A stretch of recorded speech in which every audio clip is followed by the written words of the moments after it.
First time trying Kobe beef. Sulit nga ba?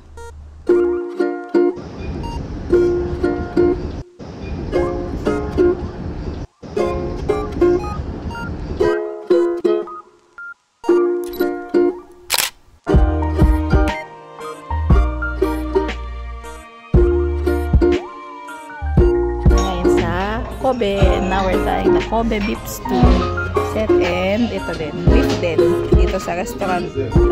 That's right. Anong lasa? Ang kaldereta. Kaldereta, ang lambot ng karne.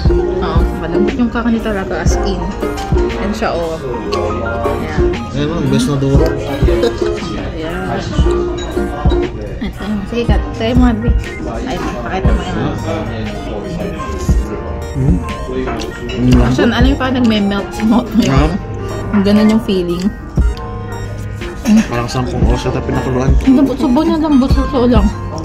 Ngayon siya. Yummy. Ay tayo.